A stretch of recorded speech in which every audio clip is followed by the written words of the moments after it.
Allez, c'est parti! Bonjour à tous, ravi de vous retrouver dans votre nouveau Maurienne Zap. Allez, sans plus attendre le programme de votre émission. Organisation d'entretien à Albier-Montrond pour les postes de colporteurs des alpages. Deuxième partie de la présentation des vice-présidents de la 3CMA. Et pour terminer, fête des mères dans la cour intérieure de l'ancien évêché. Voilà pour le programme de votre émission. De nombreuses personnes étaient présentes afin de postuler au poste de colporteur des alpages. Leur mission, valoriser l'agriculture, l'alpage et la gastronomie à travers le Beaufort.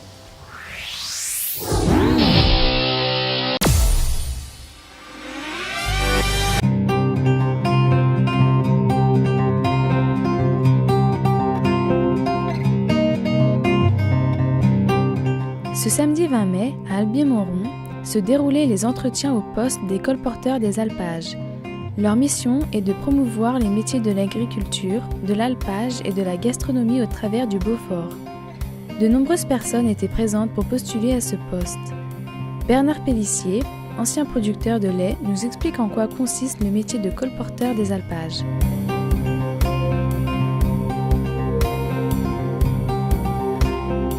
Alors aujourd'hui, donc, le but c'est de recruter des colporteurs. C'est une opération que la filière Beaufort organise depuis 5 ans. Et c'est une opération qui consiste à avoir des agents qui circulent dans le secteur de la zone d'appellation d'origine Beaufort, surtout au travers des alpages, et puis à la rencontre des touristes qui se promènent. Et on les fait, leur but c'est de les faire rencontrer les alpagistes, les producteurs de lait, pour expliquer leur métier, expliquer comment le Beaufort se produit et et quelles sont les particularités locales et qu'est-ce qui fait la spécificité du Beaufort.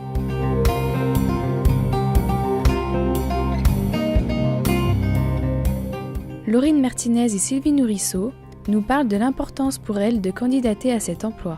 C'est important aussi d'aller voir un peu dans les exploitations, de tourner un peu aussi pour nous, vu qu'on est étudiante dans le milieu, ça nous permet d'avoir un angle de vue plus global et de nous aider dans notre formation si jamais on a des... C'est toujours moi pour discuter avec d'autres personnes. Et on apprend aussi beaucoup de choses quand on rencontre différents éleveurs. C'est vrai que, on apprend beaucoup. Ils ont beaucoup à nous apprendre.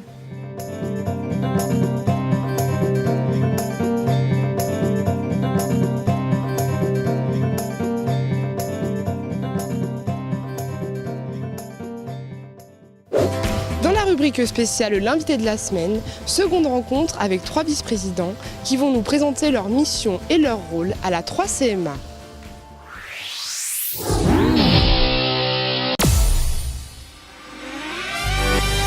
Bienvenue dans l'émission spéciale L'invité de la semaine. 3 émissions seront consacrées à la présentation des vice-présidents et vice-présidentes de la communauté de communes Cœur de Maurienne Arvent 3CMA. Bonjour messieurs. Aujourd'hui, deuxième partie de l'émission spéciale L'invité de la semaine. Et aujourd'hui, on invite Monsieur Derrier-Gilbert à se présenter. Bien, bonjour. Alors, Gilbert Derrier, je suis adjoint à la mairie de Villeurambert et je suis vice-président en charge de l'eau et de l'assainissement. D'accord, expliquez-moi un petit peu à quoi ça consiste.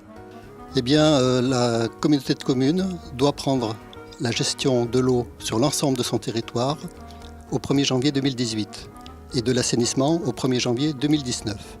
Aussi, la mission consiste à préparer la 3CMA à assurer la gestion de l'eau et de l'assainissement sur l'ensemble du territoire, sachant qu'aujourd'hui, elle assure la gestion de l'eau sur le périmètre qui correspondait à la communauté de communes de l'Arvent. Donc la préparation de la prise en charge de la compétence eau et assainissement sur l'ensemble du territoire implique de collecter des informations sur l'ensemble des communes, de les analyser, donc informations sur le plan technique, sur le plan financier et sur le plan des ressources humaines impliquées dans la gestion de l'eau et de l'assainissement.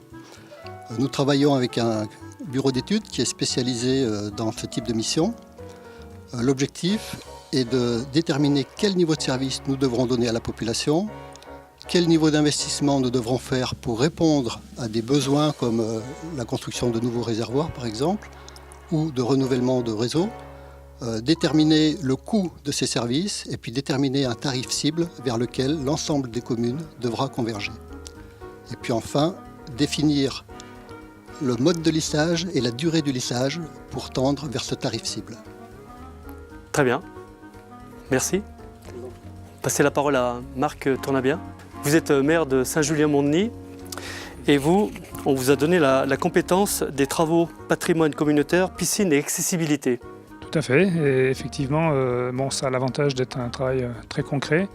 Il s'agit donc d'une part de gérer le patrimoine communautaire existant, c'est-à-dire à peu près 7000 m² de bâtiments sur 21 bâtiments qui sont soit en pleine propriété de la communauté de communes, soit mis à disposition par la commune de Saint-Jean à la communauté de communes.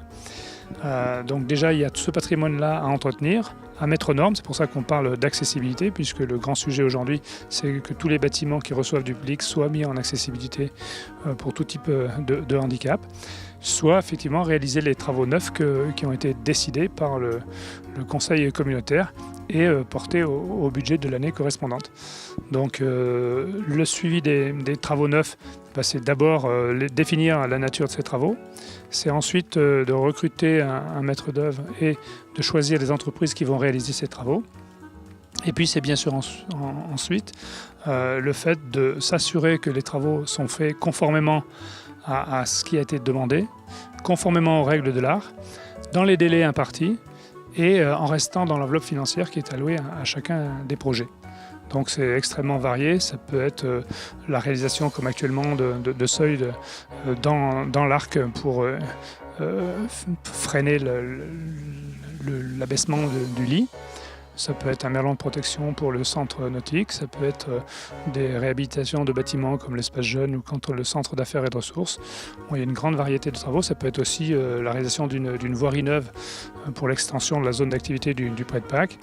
Donc voilà, il s'agit de suivre ces travaux et de faire en sorte que tout se passe bien dans l'intérêt de la communauté de communes 3CMA. D'accord. Et puis il y a la piscine. Alors la piscine, oui, c'est un peu la même chose.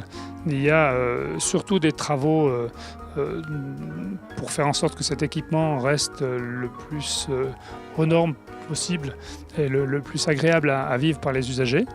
Donc ça, c'est un premier point. On a lancé toute une série de rénovations qui permettent d'atteindre cet objectif. Il y en a encore de programmés cette année, comme la réfection des plages du bassin extérieur. Mais c'est aussi de s'assurer que le fonctionnement de cet équipement soit optimisé, en sachant que c'est de toute façon des équipements qui génèrent des déficits donc sur le budget intercommunal. Donc il s'agit pour le moins de le maîtriser, ce déficit, et si possible de le réduire en apportant des améliorations techniques qui induisent un fonctionnement plus efficace. Très bien. Merci. On passe la parole à M. Pierre-Marie Charvoz. Pierre-Marie Charvoz, vous êtes le maire de la ville de Saint-Jean-de-Maurienne et vous êtes vice-président en charge du transport et de la mobilité. Oui, bonjour. Alors effectivement, suite à l'expérimentation qui a été mise en place sur la ville de Saint-Jean en 2008, la communauté de communes Cœur de Maurienne, dans un premier temps, a repris cette compétence et depuis avril 2012 gère un service de transport urbain qui couvre 7 des 8 communes de l'ex-communauté de communes Cœur de Maurienne. L'objectif étant, au 1er janvier 2018, d'avoir la compétence sur l'ensemble de la nouvelle communauté de communes, c'est-à-dire de couvrir aussi le secteur de l'Arvan, d'abord par la reprise de la gestion des lignes saisonnières, les navettes stations, et puis également de voir s'il y a un intérêt ou des besoins concernant la desserte de certains villages. Nous avons mis en place également une liaison touristique sur la station des Carélis et nous essayons de développer un service de mobilité à travers les vélos à assistance électrique. Ça va être l'objectif des prochaines semaines. Mais rappelez que ce service de transport, c'est aujourd'hui sur 7 lignes, alors à la fois régulières et à la fois à la demande. Quand on dit ligne à la demande, eh bien le transport, le bus n'est déclenché que lorsque des usagers appellent pour avoir le service. Et donc, ce sont environ 2000 à 2500 personnes qui sont transportées chaque semaine, environ 100 000 personnes par an. Et on a dépassé en début d'année, mois de mars, le million de passagers transportés par ce réseau de bus. Messieurs, merci de votre intervention et je vous souhaite une bonne continuation et à très bientôt. Merci beaucoup. Comme chaque année, de nombreuses mamans étaient présentes pour la fête des mères. L'occasion pour le maire de Saint-Jean-de-Maurienne de remettre la médaille de la famille à plusieurs personnes.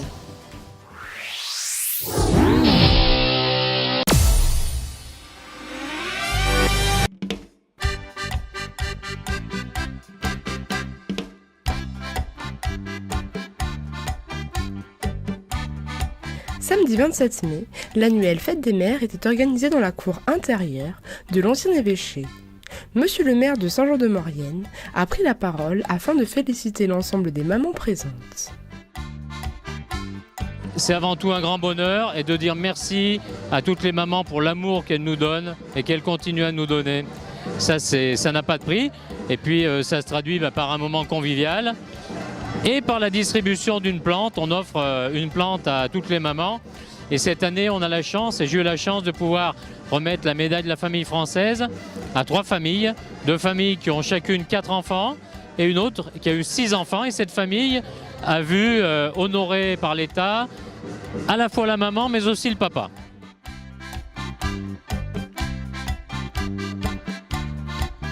Alors on a eu la médaille de la famille parce qu'en fait nous avons 6 enfants avec mon mari, donc on a une double médaille. C'est même beaucoup d'organisation mais ça se passe bien et puis en grandissant en fait ça fonctionne comme une tribu, une famille nombreuse, donc chacun s'entraide, joue ensemble, voilà. C'est sûr que je pense que tant qu'en fait on n'a pas eu nos 6 enfants, on avait l'impression que notre famille n'était pas complète et maintenant on est très heureux comme ça.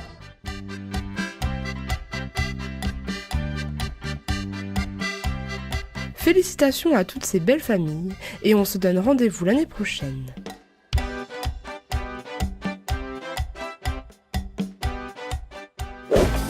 Votre Maurienne Zap touche à sa fin. Merci d'être de plus en plus nombreux à nous suivre. On se retrouve bien évidemment la semaine prochaine, mais avant de se quitter, n'oubliez pas votre agenda de la semaine. Du mardi 6 au mardi 13 juin, venez nombreux au théâtre Gérard Philippe de Saint-Jean-de-Maurienne pour découvrir la 16e rencontre des petits artistes. Au programme, de nombreux spectacles toute la journée et tous les soirs. Pour connaître les différents spectacles et les horaires, contactez le 06 28 28 10 60. Du vendredi 9 au dimanche 11 juin, grande fête de la forêt à Saint-Georges-d'Urtière. Au programme, conférence sur le futur parc national de Belledonne, le vendredi soir à partir de 20h. Le samedi et le dimanche, animation autour du bois et des activités forestières au niveau de la chapelle de Saint-Georges-d'Urtière. Randonnée et visite de la galerie Sainte-Barbe. Pour plus d'informations, contactez le 06 33 90 99 80. N'hésitez pas à faire vos remarques et à nous suivre sur les réseaux sociaux.